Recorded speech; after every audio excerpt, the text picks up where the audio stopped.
सन्देशखाली घटनाको विरोधमा भाजपाले सिलगढीमा निकाल्यो र्याली। सन्देशखालीमा तृणमूल नेता शेख शाहजहाँ विरुद्ध राशन भ्रष्टाचार मुद्दाको अनुसन्धान गर्दा केन्द्रीय अनुसन्धान एजेन्सीले उत्पीडनको सामना गर्यो।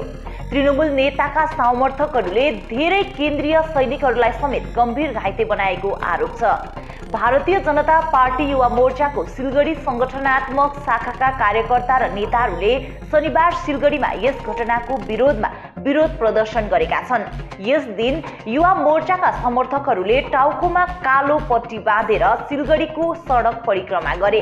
युवा मोर्चाले केन्द्रीय अनुसन्धान एजेन्सी र केन्द्रीय जवानमाथि आक्रमण गर्नेलाई कारबाही गर्नुको साथै दोषी तृणमूल नेतालाई तत्काल पक्राउ गर्नुपर्ने माग गरेको छ।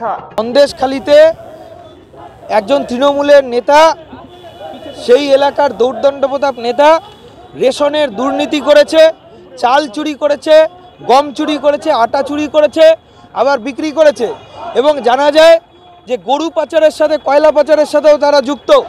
সেই জায়গায় দাঁড়িয়ে তার বাড়িতে যখন ইডির অফিসাররা কলকাতা হাইকোর্টের নির্দেশ অনুসারে যে তদন্ত করতে গেছিল, সেই তদন্ত প্রক্রিয়াকে বাধা দেওয়ার জন্য তারা বাড়ির সামনে তৃণমূলের গুন্ডা বাহিনী, রোহিঙ্গা তাদেরকে জমায়েত করে সেই ইডির অফিসারদের উপর আক্রমণ করে এবং ধিক্কার মাননীয় মুখ্যমন্ত্রীকে যে তৃণমূলের এই গুন্ডা বাহিনীকে দিয়ে সংবাদ মাধ্যমের উপরেও আক্রমণ করা হয়েছে।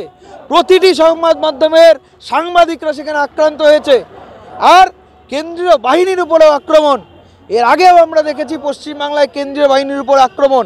উদ্দেশ্যটা একটাই, যে কোনো পরিস্থিতিতে যে কেন্দ্রীয় বাহিনীর উপরে যে গুলির অর্ডার থাকে সেই গুলি যেন তারা চালিয়ে একটা ঘটনা সৃষ্টি করে আর সেটা নিয়ে সহজ সরল রাজনীতিতে নামতে চাইছেন মমতা ব্যানার্জি। এই রাজনীতি করা বন্ধ করতে হবে। ইডিরা এবং সিবিআই যে তদন্ত করছে, হাইকোর্টের তত্ত্বাবধানে তদন্ত করছে, এই তদন্ত নিরপেক্ষ তদন্ত, এই তদন্তকে কোনোভাবেই বিঘ্ন হতে আমরা দেব না। ভারতীয় জনতা যুব মোর্চার পক্ষ থেকে গতকালকের এই জঘন্যতম নারকীয় ঘটনার আমরা তীব্র প্রতিবাদ জানিয়ে আজকে এখানে প্রতিবাদ মিছিল করছি। কারা বলছে ইডিরা মাস্তানি করছে? যারা মাস্তান পোষে, যারা কালকে কেন্দ্রীয় বাহিনীকে মেরেছে, যারা ইডির অফিসারকে মেরে মাথা ফাটিয়ে দিয়েছে, তারা বলছে মাস্তানি করে। পশ্চিমবঙ্গটা তো এই মুহূর্তে মস্তানদেরই সরকার চলছে। এই মস্তানদের সরকারকে পশ্চিমবঙ্গ থেকে উপড়ে ফেলতে হবে আর সেই সংকল্প নিয়ে ভারতীয় জনতা যুব মোর্চা লড়াই করছে।